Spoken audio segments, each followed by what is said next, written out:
Live stream is going. Hare Krishna, Hare Krishna, Krishna Krishna, Hare Hare, Hare Rama, Hare Rama, Rama Rama, Hare Hare, Hare Krishna, Hare Krishna, Krishna Krishna, Hare Hare, Hare Rama, Hare Rama, Rama Rama, Hare Hare, Hare Krishna, Hare Krishna, Krishna Krishna, Hare Hare, Hare Rama, Hare Rama, Rama Rama, Hare Hare, Hare Krishna, Hare Krishna, Krishna Krishna, Hare Hare, Hare Rama, Hare Rama, Rama Rama, Hare Hare, Hare Krishna, Hare Krishna, Krishna Krishna, Hare Hare, Hare Rama, Hare Rama, Rama Rama, Hare Hare, Hare Krishna, Hare Krishna,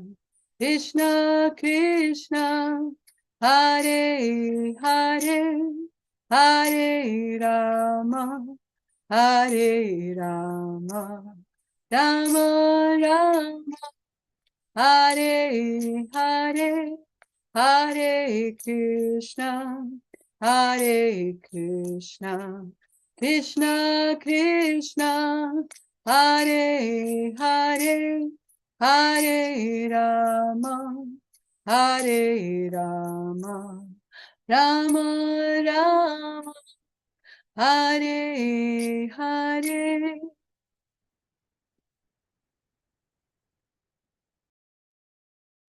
Jai Om Vishnupad Paramahamsa Parivrajakacharya Ashtotara Sata Shri Srimad A.C. Bhaktivedanta Swami Prabhupada Ki Jai Ananta Koti Vaishnava Vrinda Ki Jai Nama Acharya Srila Haridas Thakur Ki Jai Prem Se Kaho Shri Krishna Chaitanya Prabhu Nityananda Shri Advaita Gadadhar Shri Vasadi Gaur Bhakta Vrinda Ki Jai Shri Shri Radha Krishna Gopa Gopinath Shyama Kund Radha Kund Giri Govardhan Ki Jai Vrindavan Dham Ki Jai Navadvip Dham Ki Jai Ganga Mai Ki Jai Jamuna Mai Ki Jai Bhakti Devi Ki Jai Tulsi Devi Ki Jai Samaveta Bhakta Vrinda Ki Jai.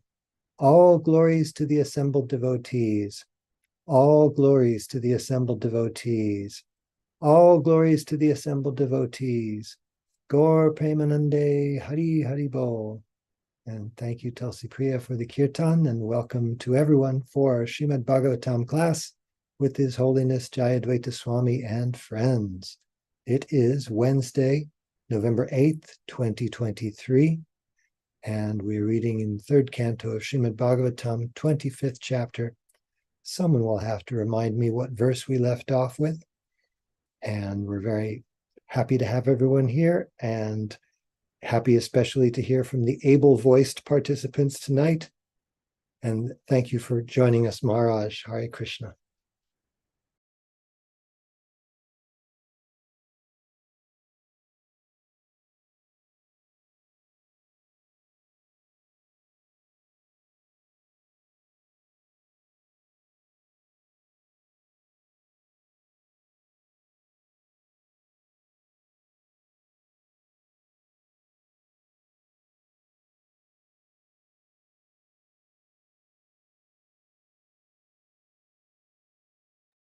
Yes, we left off in 35 in the chat, so 36 is the next one.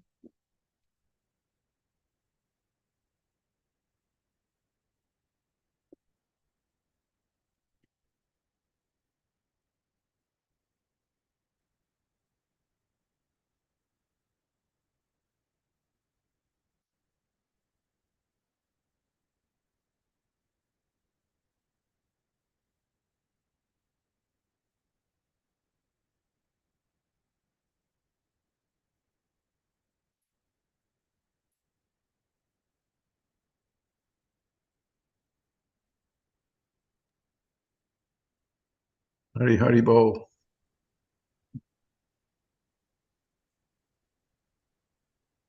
How are we proceeding? Are you going to read Mother Tulsi Priya?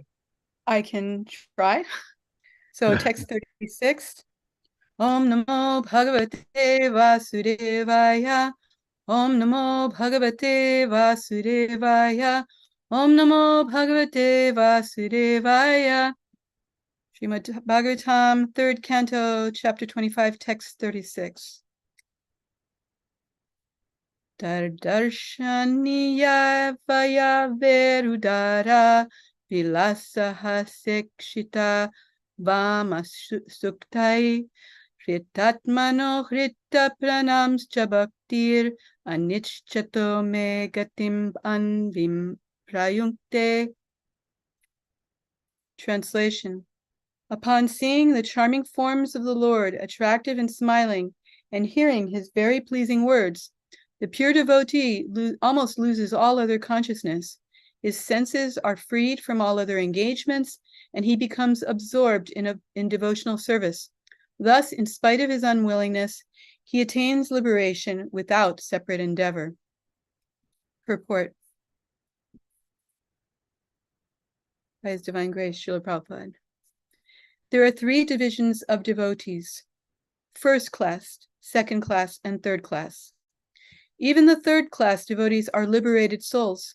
It is explained in this verse that although they do not have knowledge, simply by seeing the beautiful decoration of the deity in the temple, the devotees become absorbed in thought of him and lose all other consciousness. Simply by fixing oneself in Krishna consciousness, engaging the senses in the service of the Lord, one is imperceptibly liberated. This is also confirmed in Bhagavad Gita.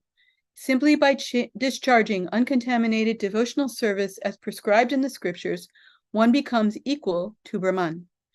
In Bhagavad Gita, it is said, Brahma Bhuyaya Kalpate. This means that the living entity in his original state is Brahman because he is part and parcel of the Supreme Brahman. But simply because of his forgetfulness of his real nature as an eternal servitor of the Lord, he is overwhelmed and captured by Maya. His forgetfulness of his real constitutional position is Maya. Otherwise, he is eternally Brahman.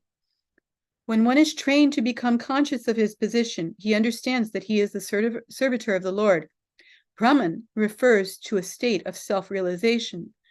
Even the third-class devotee, who is not advanced in knowledge of the absolute truth, but simply offers obeisances with great devotion, thinks of the Lord, sees the Lord in the temple, and brings forth flowers and fruits to offer to the deity, becomes imperceptibly liberated.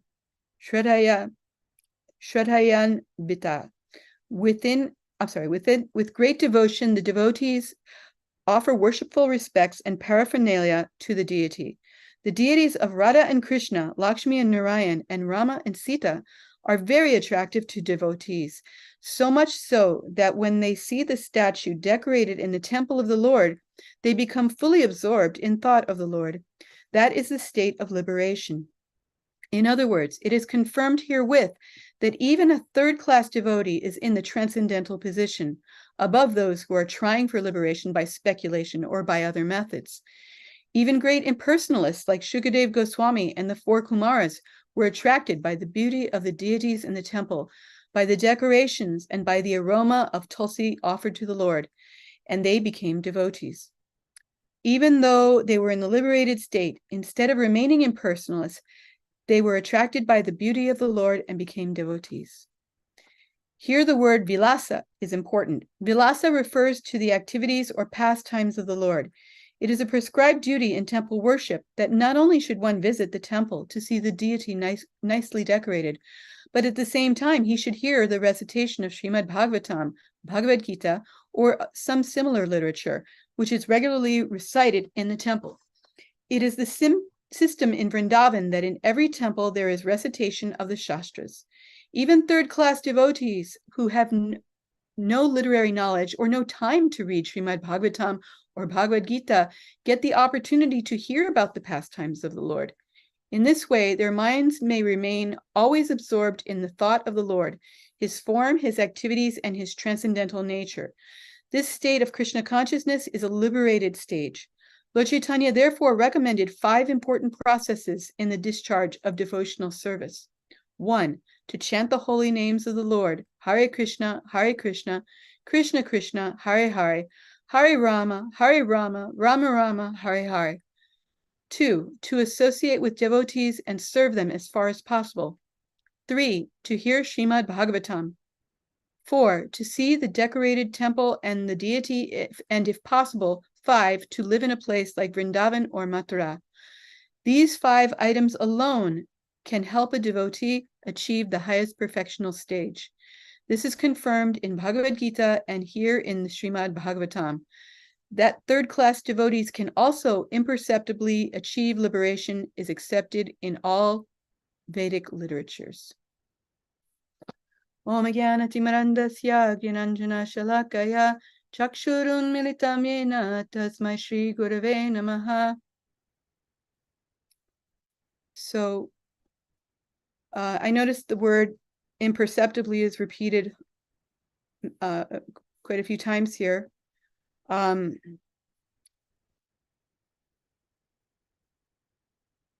Prabhupada also emphasizes the word Brahman, that even the third-class devotee is Brahman, and without all the mental speculation and strenuous endeavor that the impersonalist has to perform.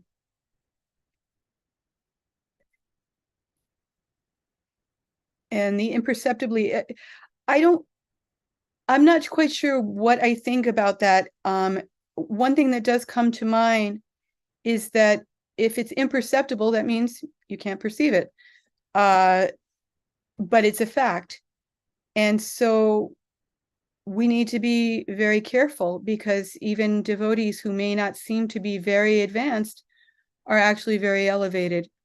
And so we should always show respect to all devotees. And I remember hearing once a sannyasi was giving a class. He says, you should respect everyone because they may not be a devotee yet, but they may be in the future. And I think he used the example of Dhruva Maharaj. You know, he was offended by his stepmother, and she paid a heavy price for that. And he wasn't, at least he wasn't perceptibly a devotee yet. So we need to be very careful in how we treat others, because we don't know who's a devotee or who's about to become a devotee. And even the third-class devotee is a liberated soul, which gives me hope as a less than third-class devotee. I can just aspire for at least third class and get liberation at least. That's all I have to say. Hare Krishna.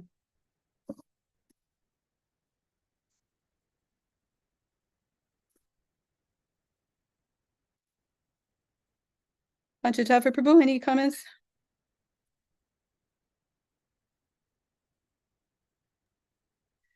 Maharaj says, see Vishwanath Chakravarti Thakur on accepting liberation, quote, because their minds and senses are attracted till the end of the paragraph. I'll wait for my husband to pull that up. I don't have access to it right now. I also marked this repeated references to third-class devotees, even third-class devotees. I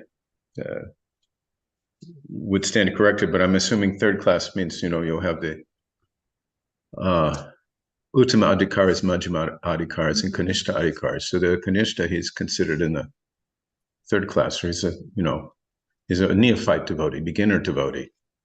So as I understand it, essentially what Srila Prabhupada is saying here, asserting with the authority of Shastra behind him, is that even a devotee on the beginning rungs of devotional service, if he's following in these activities, worshiping the deity, bringing paraphernalia for worship of the deity, chanting in front of the deities, and so forth,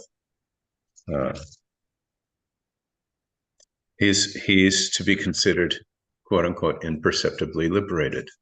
I was thinking about that expression too, and I was thinking, again, this is according to my own understanding, as you know,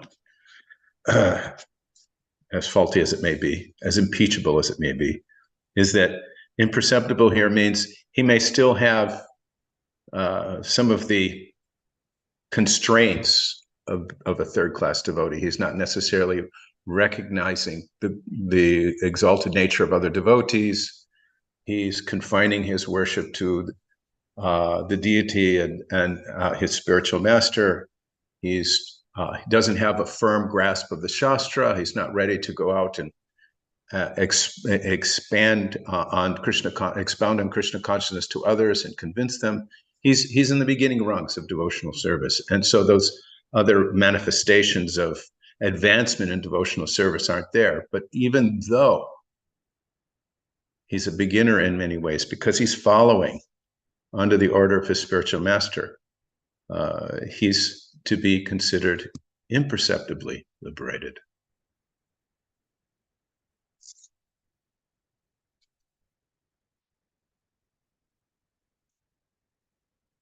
Yeah. Even the third-class devotee who is not advanced in knowledge of the absolute truth, but simply offers obeisances with great devotion, thinks of the Lord, sees the Lord in the temple, and brings forth flowers and fruits to offer to the deity, becomes imperceptibly liberated. And then again, even third-class devotees who have no literary knowledge or no time to read Srimad Bhagavatam or Bhagavad Gita get the opportunity to hear about the pastimes of the Lord. That's in reference to going to the temple and hearing class, Srimad Bhagavatam class, Bhagavad Gita class. And then at the end of the purport, that third-class devotees can also imperceptibly achieve liberation is accepted in all Vedic literatures. So, what a nice process.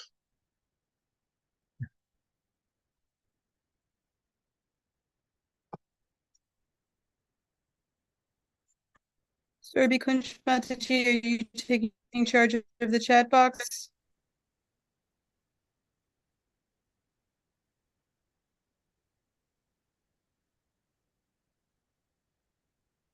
Yeah, we've got a few posts out there. Are you going to do that, Surabhi Kunj? She's not able to read today. I'm willing to do it unless you would like to, Prabhu. Oh, go ahead, Mataji. Fine. Okay. So, Saraswati Mataji says pranams to all. Actually, I'm going to skip over hers and I'm going to read the purport from Srila Vishwanath Chakravarti Thakur that my husband posted, and then we'll double back to Saraswati Mataji. So, Vishwanath says, because their minds and senses are attracted by these things, they do not desire liberation. However, bhakti bestows liberation. O devotees, please accept liberation in the Brahman. This is uttered, but there is no opportunity to give it because their minds have been stolen by the sweet words, glances, smiles, and pastimes of the Lord. If that, quote, if that is so, then why does omniscient bhakti offer it to them, end quote. The person who can give chintamani or touchstone made of valuable diamonds and rubies sometimes makes a show of giving gold. Otherwise, the foolish who desire only gold would cause disturbance by saying that the donor has no gold.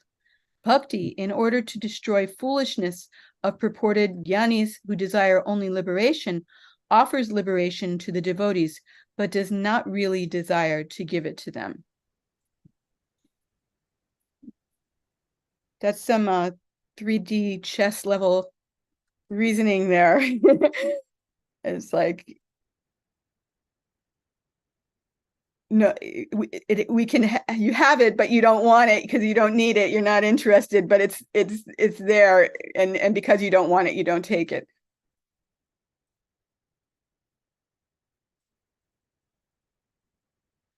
I will read Saraswati Mataji's question. Pranams to all. I am a little confused about the different impersonalists like Brahmavadis and Mayavadis, because mentioned here that the Kumar brothers and Shukadev Goswami were impersonalists, which seems unbelievable. How could this be if we are told impersonalists cannot get bhakti from many births?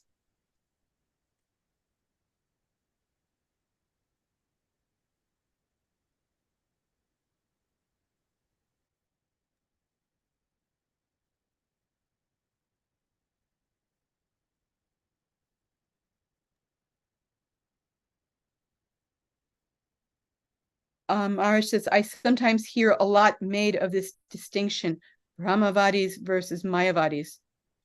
As far as I've seen, Srila Prabhupada didn't make much of this.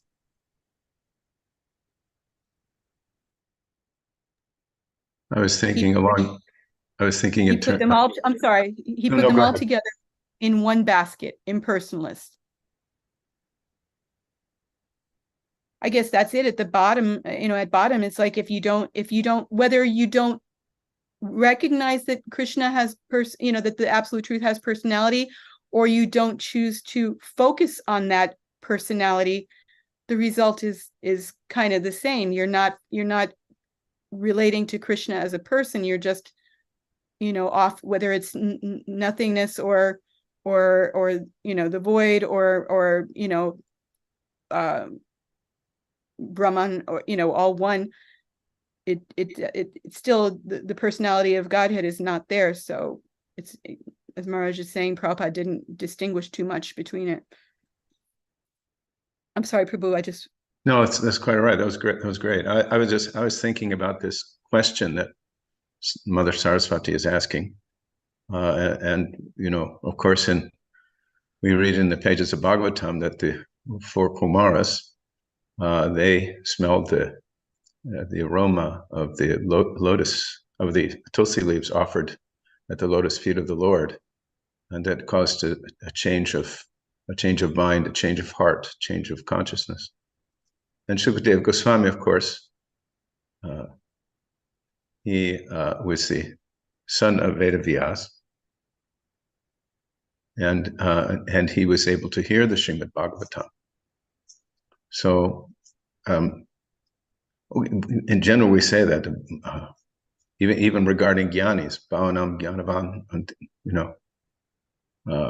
so many lives.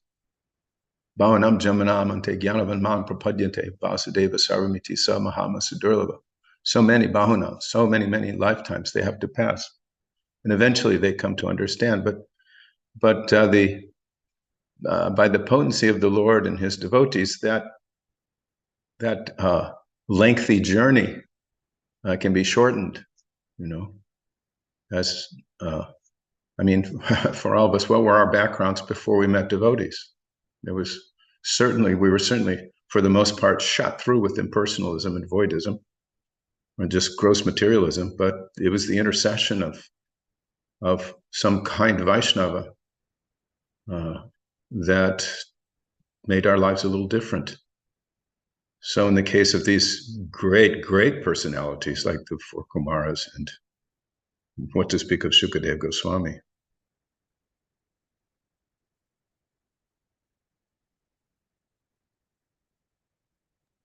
Is that all right? Fine by me. Also in the chat, I made a comment. Prabhupada says, Kanishta Adhikari, 3rd class devotee, means he must be a Brahmana. That is Kanishta Adhikari. The spiritual life, Kanishta Adhikari, means he must be a qualified Brahmana. That is Kanishta. What is esteemed as very high position in the material world, Brahmana, that is Kanishta Adhikari. I posted that because that's something that always struck me. So when we're talking about 3rd class devotees, it's not a low thing to be a 3rd class devotee. Saraswati Mataji also says, I thought knowledge of the Vedas is not a criteria that designates the class of a devotee, because Shabri in Ramayan was illiterate, uncouth, but still a first-class devotee.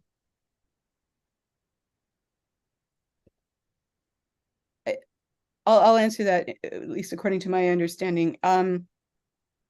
The point is to know the conclusion, to know the Siddhanta. So if you can know it without going through all the books, good for you, and you're first class. And if you live by it, if you're realized, you know, a medical school student, a med student might, you know, be learning how to fix a broken leg. But if there's somebody who's never been to med school and can do it, you know, because they have experience or, you know, some innate, you know, medical abilities,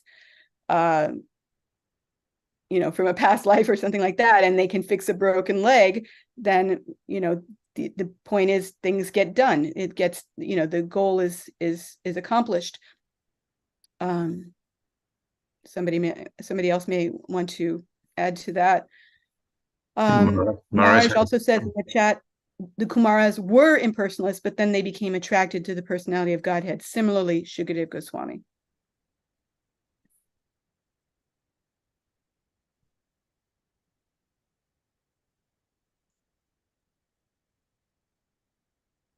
Shall we move on? Would you like to read the next verse, Prabhu? Sure. How about Vijay Krishna Prabhu? Vijay Krishna Prabhu, would you like to read the next verse?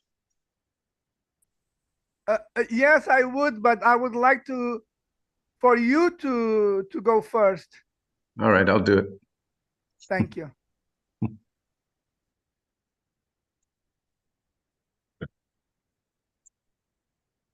Text 37.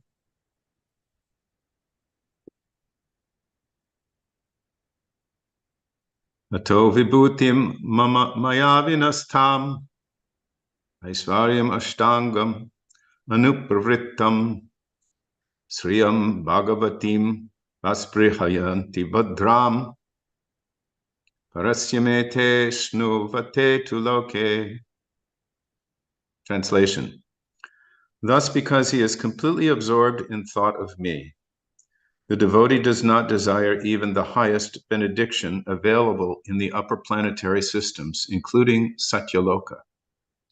He does not desire the 8 material perfections obtained from mystic yoga, nor does he desire to be elevated to the kingdom of God. Yet even without desiring them, the devotee enjoys, even in this life, all the offered benedictions. Purport. The vibhuti, or opulences, offered by Maya are of many varieties. We have experience of different varieties of material enjoyment even on this planet.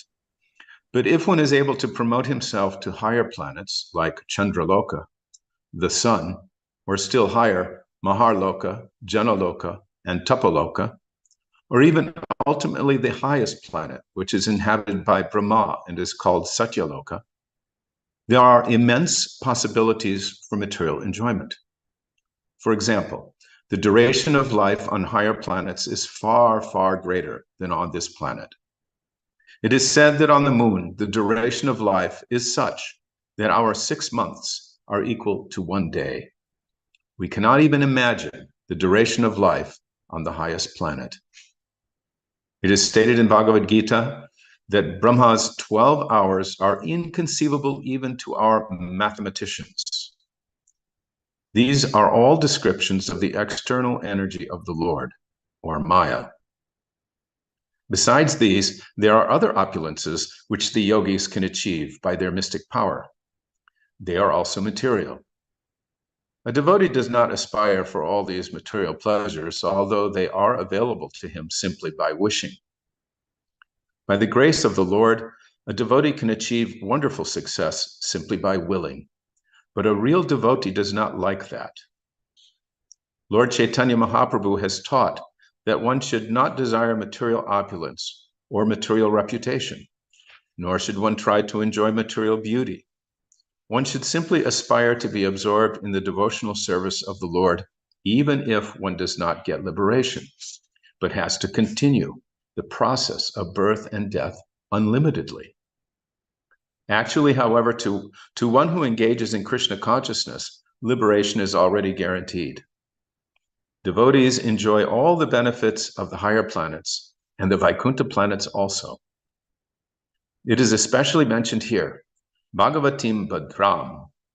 In the Vaikuntha planets, everything is eternally peaceful. Yet a pure devotee does not even aspire to be promoted there. But still, he gets that advantage. He enjoys all the facilities of the material and spiritual worlds, even during the present lifespan.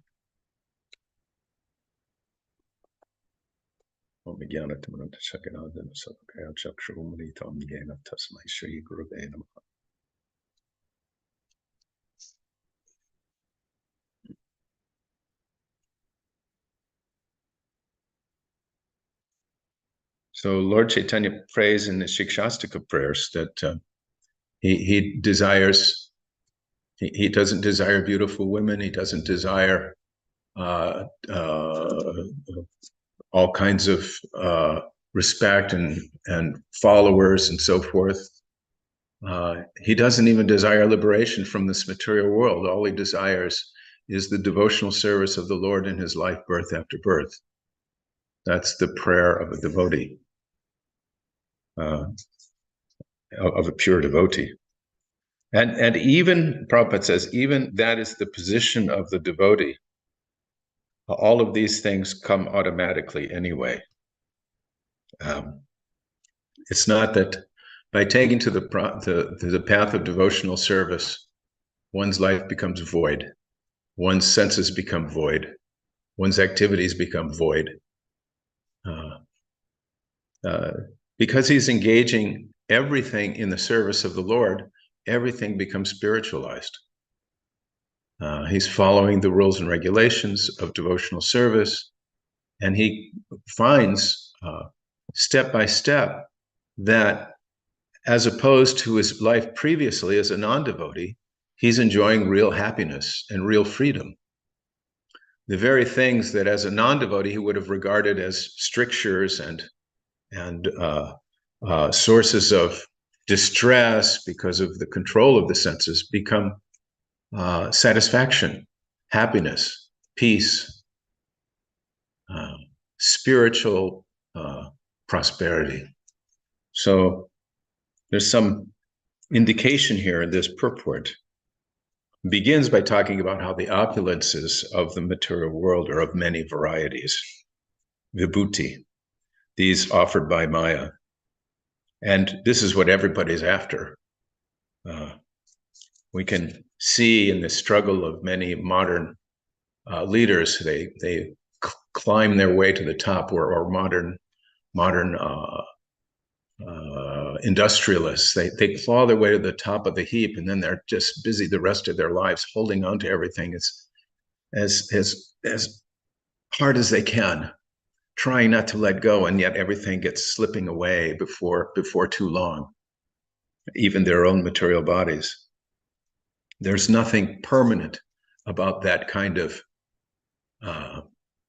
enjoyment of Maya's vibhutis, or opulences. Even they seem to achieve something, it's gone in the next moment, in moments being, meaning these short spans of life. We're reminded of that short span of life that we have right here in comparison with those on the higher planets in this purport. On the moon, the duration of life is such that our 6 months are equal to 1 day. And we cannot even imagine the duration of life on the highest planet. Inconceivable even to our mathematicians, Srila Prabhupada says. So people aspire after that, don't they? They want a very long life and all kinds of enjoyment and opulence. But here we are, kind of lumbering along in this life, probably being seen as rather ant-like to residents of the higher planets, scurrying along for a brief existence in comparison to their experience. But their experience is also brief, just maybe a little less brief. And then they have to go on to another term of existence. So Prabhupada says that Mahaprabhu taught us that we shouldn't desire material opulence or material reputation. Nor should we try to enjoy material beauty, Prabhupada says here. We should simply aspire to be absorbed in the devotional service of the Lord, even if you have to stay here. Even if you have to stay here birth after birth. Prabhupada says unlimitedly. So that's quite a nice high level of realization to be able to say, I don't care what happens. I'm going to be engaged in devotional service come what may.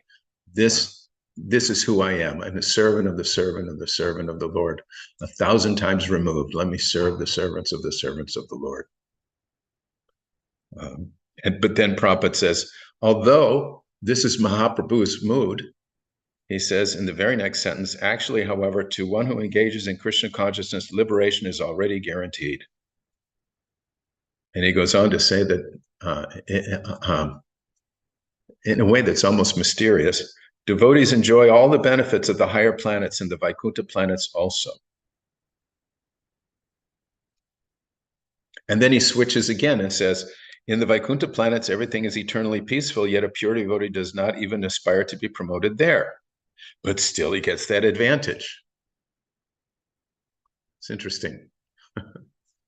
He doesn't want these things, but they're coming automatically because Krishna is so pleased with this devotee. Hare Krishna.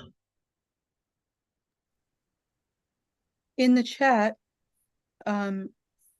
Saraswati Mataji says, we see Mahabhagavata devotees living very simple, humble life, devoid of sense gratification and opulences of demigods. So what does it mean that in their present lifespan, they are enjoying the facilities of the material world too? We have heard what chaos ensues when demons like Ravana get the powers and vibhutis. It creates danger and misery for everyone, especially devotees.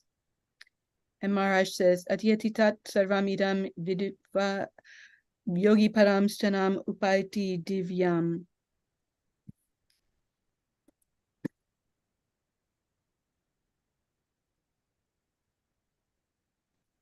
I think you sort of answered Saraswati Mataji's question, Panchatattva Prabhu. Upaiti chadyam, says Maharaj. And that is from Bhagavad Gita 8:28. And it says, the yogis who know the secret gain merit far beyond the fruits of Vedic rituals, the study of the Vedas, performance of sacrifices, austerities, and charities. Such yogis reach the supreme abode.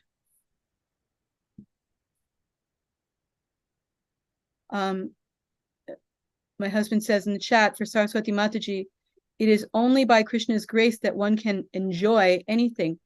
Materialists may attain opulence, but often are unable to actually enjoy. But devotees, since they know Krishna is the real enjoyer, are truly able to enjoy.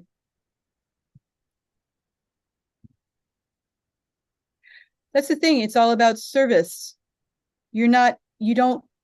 What do you want those opulences for? They're for your sense gratification. But if your only mentality is to serve, then you take whatever you receive without trying to get more. And you say, okay, and when I say trying to get more, I mean for yourself. And it's like, okay, Krishna has given me this situation. I'll use it to serve him, and not think, oh, if only I had this, that, or the other thing, for my own sense gratification. So whatever comes, that's the opulence you get. And that's what you hand it back over to Krishna, whatever it may be. Sorry, go ahead. He was writing something in the chat, so about Vishwanath Chakravarti. This may be some seemingly, it's not a mundane example. I remember my wife remarking years and years ago when we were poor as church mice, that we would be going quite regularly to the Holy Dham. And her relatives would be seeing that we'd be traveling all the way across the world to India and going to the temples and so forth. And say, how are you able to do that? You don't have any money. But somehow or other, by Krishna's arrangement, these things are happening. You see devotees living and of course, especially years ago, we were all living in an ashram type setting. Devotees didn't have any money, but somehow by Krishna's arrangement, whether it was through the auspices of the temple that they served in, or just the divine dispensation from some friendly Vaishnava or something, devotees would find themselves in the holy dham, chanting the holy names and getting Vaishnav Sangha in the holiest of places. So, by any material calculation, it'd be an impossibility, but still they were going. And persons who were, working 9 to 5 or 10 to 6 or 12 to 8, we're looking at them and saying, I'm making all this money. How is it that you're able to do that? Priorities. Yeah, well, Yogananda just piped up and said, look at the preachers of Krishna consciousness. They move here, there, and everywhere. Look at His Holiness Jayadvaita Swami. He moves all over the world. But his position is, the devotees such as himself, I'm going to get, chastised for using him as an example, but devotees such as His Holiness are there. They don't have any other agenda except Krishna's agenda and their spiritual master's agenda. And therefore, they're free.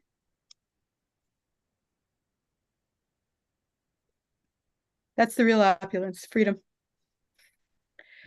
My husband writes in the chat box, part of Srila Vishwanath's purport to this verse. Thus, in reality, swarga and other results are the results of bhakti alone. This verse describes that the pure devotees living on the planet of the Lord experience all happiness, which arises from the bliss of worshiping the Lord. All the happiness within the universe is consolidated by Maya after destruction of ignorance, and the happiness derived from powers of yoga are attained following bhakti, anu. The devotees certainly do not desire the wealth in Vaikuntha, such as, I can't read that, and the bliss of Brahman, indicated by the word cha, since their minds and senses are absorbed in the Lord's smile and glance. Though they do not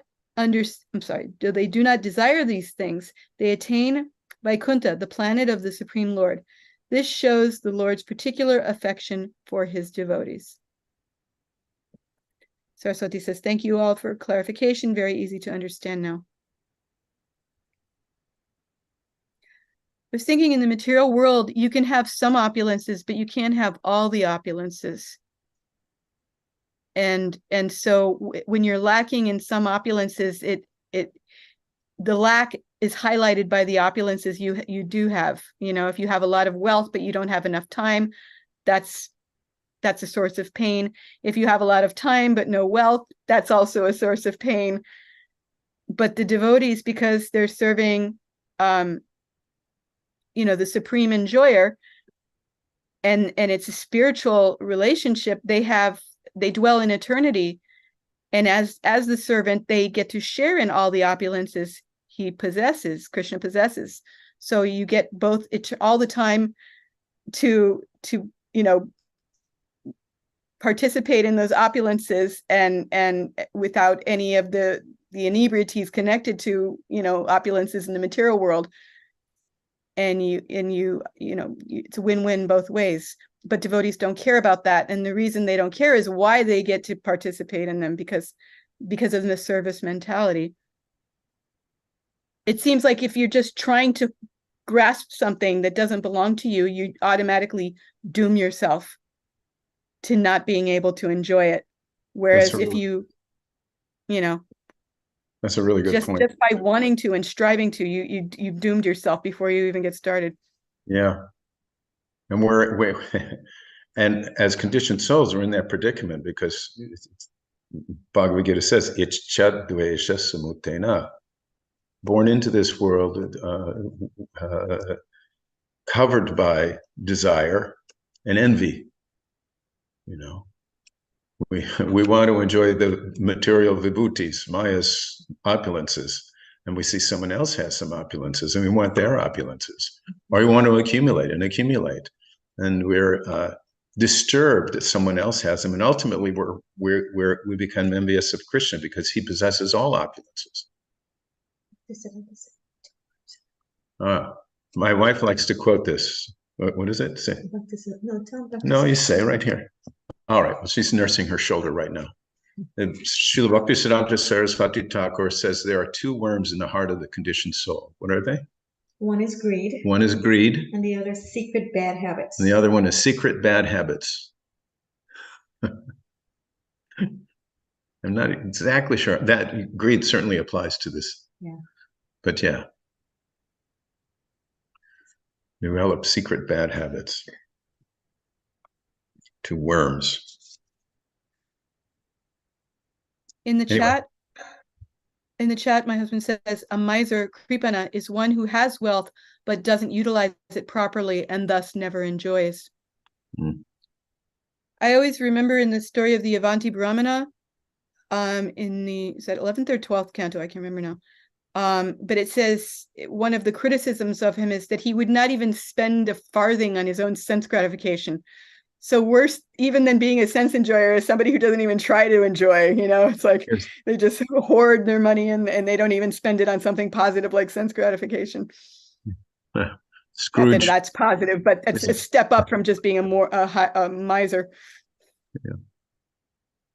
Saraswati Mataji says, I can relate to how you cannot buy a ticket to the Holy Dham. I remember a time when my mother would make all plans to go to Vraj, but then get too sick or something else happens and she would say she is not deserving of going and Krishna won't allow because she isn't a sincere devotee.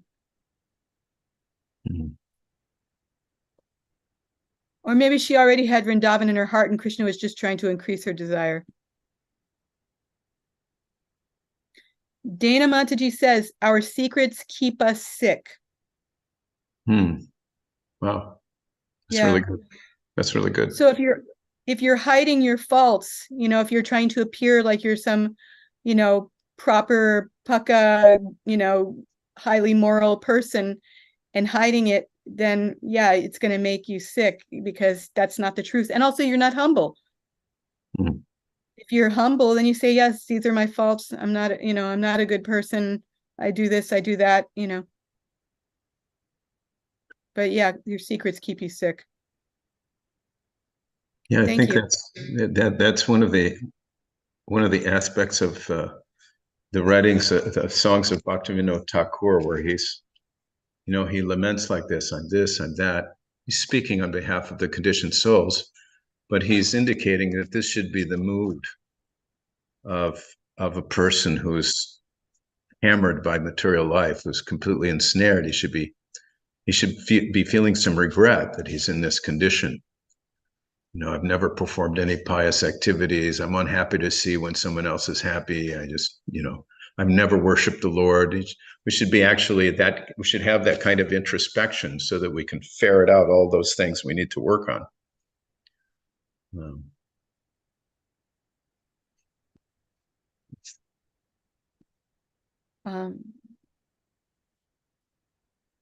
Shall we move on to the next text, 38, I believe? Yes, 38. Hey, Mother Meena. Maybe Meena would like to read. Would you like to read text 38, Meena?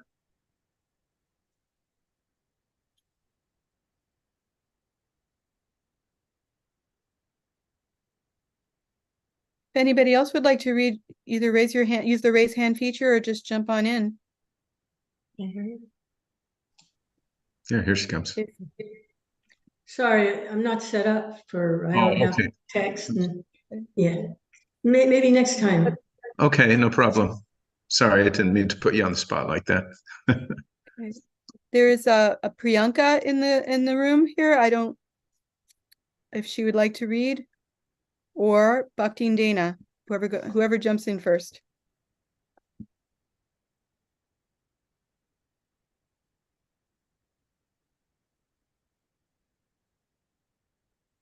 Yes, Mataji. Mataji, once I'm just going to the verse. Just give me. Yeah, the verse is in the chat box if you don't have it handy. Okay. It's third canto, 25th chapter, 38th verse.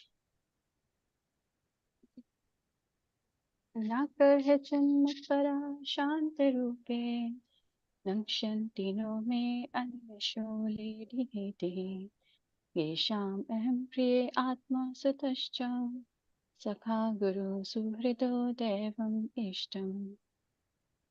The Lord continued, My dear mother, devotees who receive such transcendental opulences are never bereft of them. Neither weapons nor the change of time can destroy such opulences.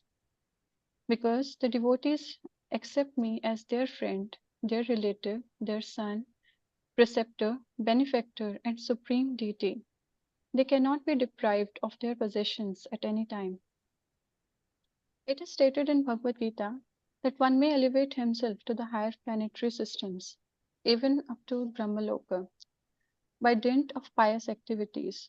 But when the effects of such pious activities are finished, one again comes back to this earth to begin a new life of activities. Thus, even though one is promoted to the higher planetary system for enjoyment and a long duration of life, still that is not a permanent settlement. But as far as the devotees are concerned, their assets, the achievement of devotional service, and the consequent opulence of Vaikuntha, even on this planet, are never destroyed. In this verse, Kapildev addresses his mother as Shanta Rupa, indicating that the opulences of devotees are fixed, because devotees are eternally fixed in the Vaikuntha atmosphere, which is called Shanta Rupa because it is in the mode of pure goodness, undisturbed by the modes of passion and ignorance. Once one is fixed in the devotional service of the Lord, his position of transcendental service cannot be destroyed, and the pleasure and service simply increase unlimitedly. For the devotees engaged in Krishna consciousness in the Vaikuntha atmosphere, there is no influence of time. In the material world, the influence of time destroys everything. But in the Vaikuntha atmosphere, there is no influence of time or of the demigods, because there are no demigods in the Vaikuntha planets. Here, our activities are controlled by different demigods. Even if we move our hand and leg, the action is controlled by the demigods. But in the Vaikuntha atmosphere, there is no influence of the demigods or of time. Therefore, there is no question of destruction. When the time element is present, there is the certainty of destruction. But when there is no time element, past, present, or future, then everything is eternal. Therefore, this verse uses the words na nangshanti, indicating that the transcendental opulences will never be destroyed. The reason for freedom from destruction is also described. The devotees accept the Supreme Lord as the most dear personality and reciprocate with him in different relationships. They accept the Supreme Personality of Godhead as the dearmost friend, the dearmost relative, the dearmost son, the dearmost preceptor, the dearmost well-wisher, or the dearmost deity. The Lord is eternal, therefore any relationship in which we accept him is also eternal. It is clearly confirmed herein that the relationships cannot be destroyed, and therefore the opulences of those relationships are never destroyed. Every living entity has the propensity to love someone.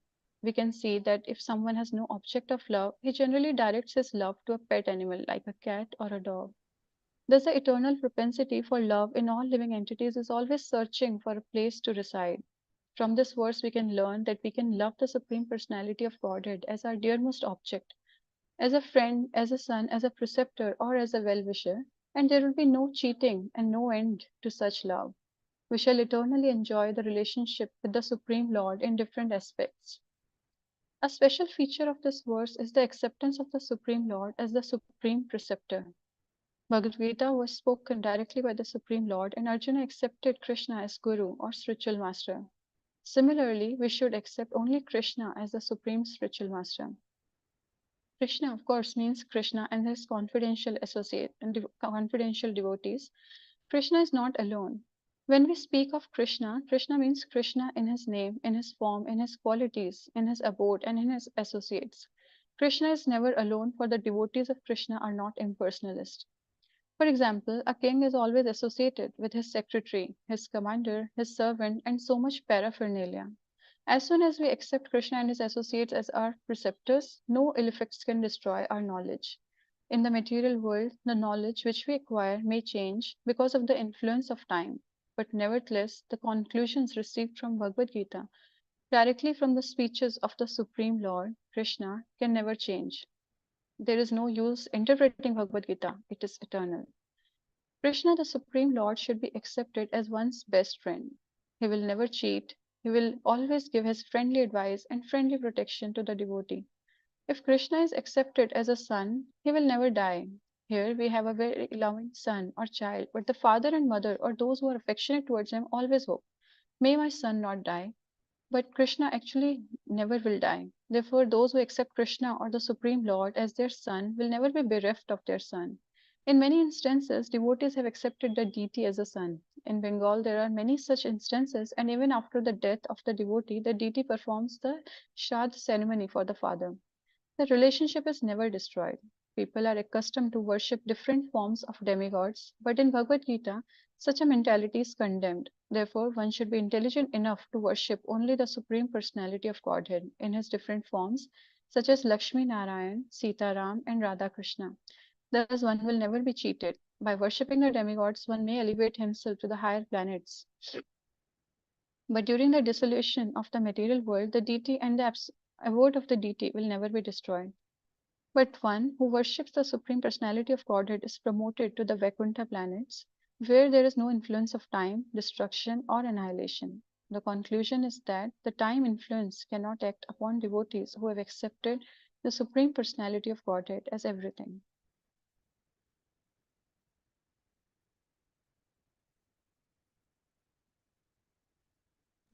Would you like to say something, Mother Priyanka, about what you've just read?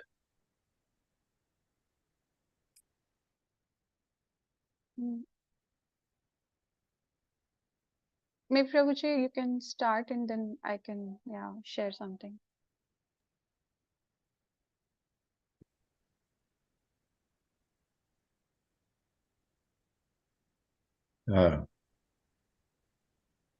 Well,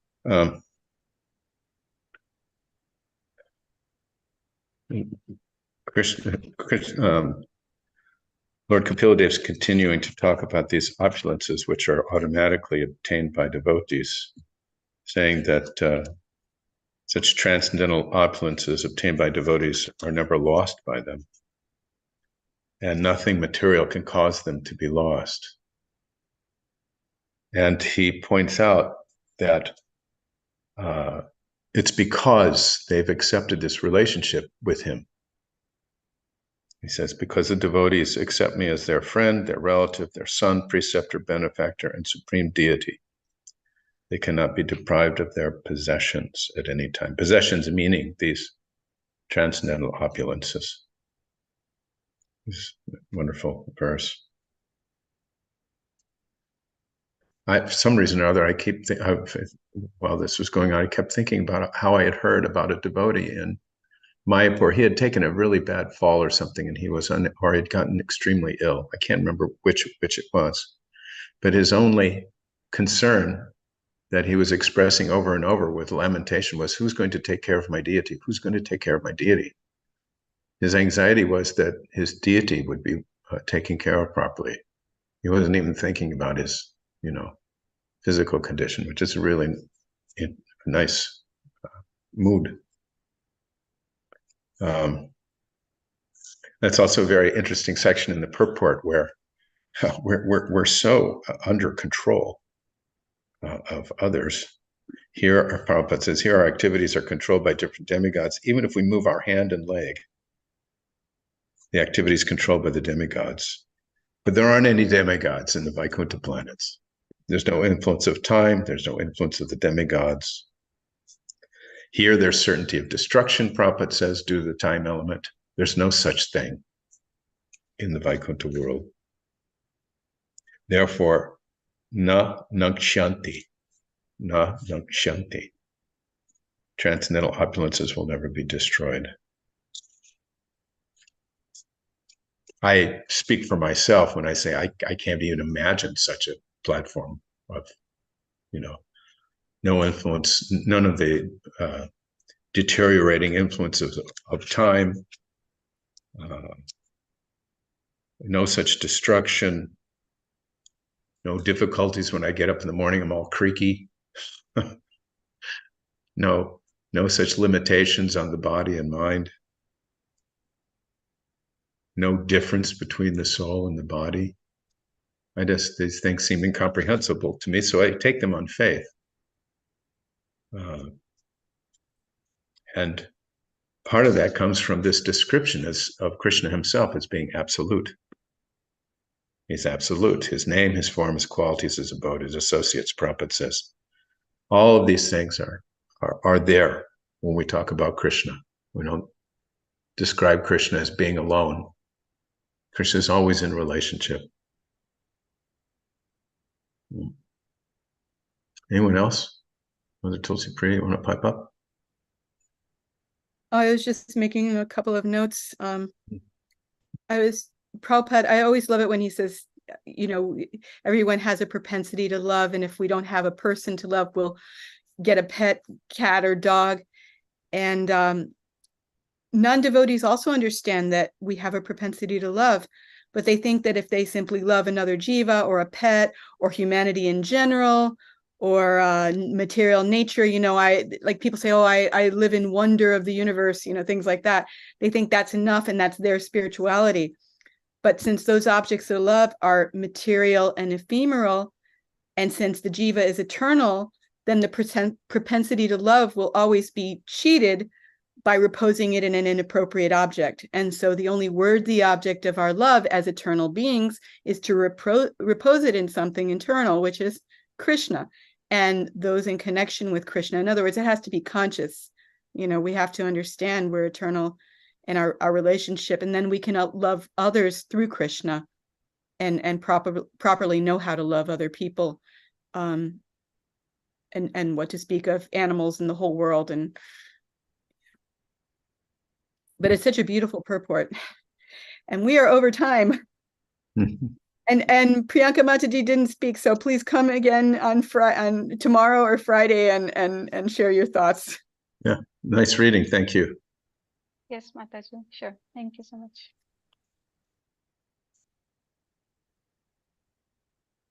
Where are you located, Priyanka? Mataji, I'm in Delhi, India. In Delhi. Okay. Hare Krishna. Yeah. Hare Krishna. All right. And Vijay Krishna Prabhu didn't get to read either. Yeah. Maybe he would like to lead the closing kirtan. Is he still with us? Yes, Yeah. I'm here. Only if you insist. Oh, we I'm insist. insisting. Okay. Thank you very much. You're most kind. A very short kirtan. Hare Krishna, Hare Krishna, Krishna Krishna, Hare Hare, Hare Rama, Hare Rama, Rama Rama, Hare Hare, Hare Krishna, Hare Krishna, Krishna Krishna, Hare Hare, Hare Rama, Hare Rama, Rama Rama, Hare Hare. Hare Krishna, Krishna Krishna, Hare Hare. Hare Rama, Rama Rama, Hare Hare. Hare Krishna, Krishna Krishna, Hare Hare. Hare Rama, Rama Rama, Hare Hare. Hare Krishna, Krishna Krishna, Hare Hare. Hare Rama, Rama Rama, Hare Hare. Hare Krishna, Krishna Krishna, Hare Hare. Hare Rama, Rama Rama, Hare Hare. Hare Krishna, Krishna Krishna, Hare Hare. Hare Ram, Hare Rama, Rama Rama, Hare Hare. Hare Krishna, Krishna Krishna, Hare Hare. Hare Rama, Hare Rama, Rama Rama, Hare Hare.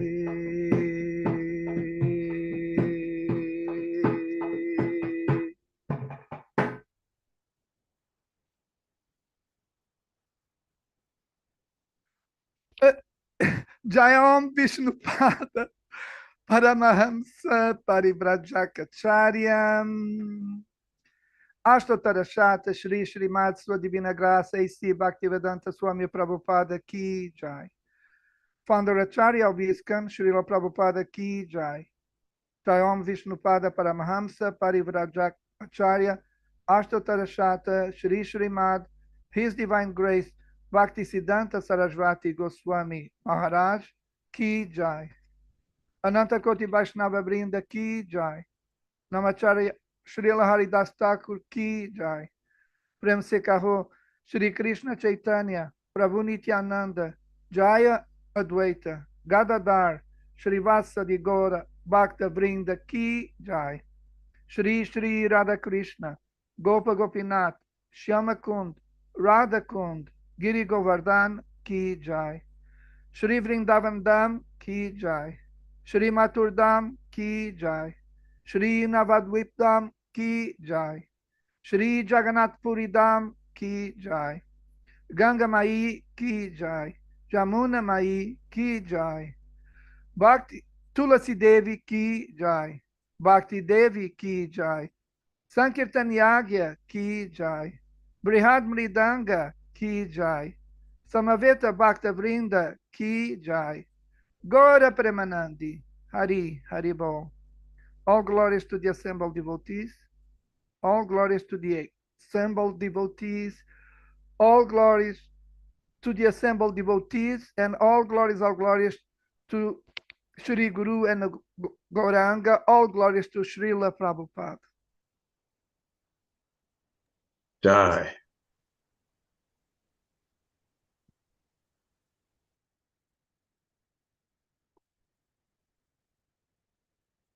Hare Krishna.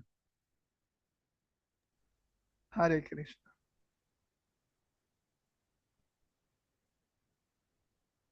Haribol, Haribol. Thank you, everyone, for another nice Bhagavatam reading and discussion. Thank you for having us. Panchatattva Das Prabhu and Maharaj, my humble obeisances. This is Kendra Prabhu and Tulsi Priya carrying on. Thank you. Thank you very much. They deserve the credit. Jai, Srimad Bhagavatam Ki Jai. Jai. Divine Grace, Srila A.C. Bhaktivedanta Swami Prabhupada Ki Jai. Jai. His Holiness Jayadvaita Swami Maharaj Ki Jai. Jai. Jai. Samaveta Bhakta Vrinda Ki Jai. Jai.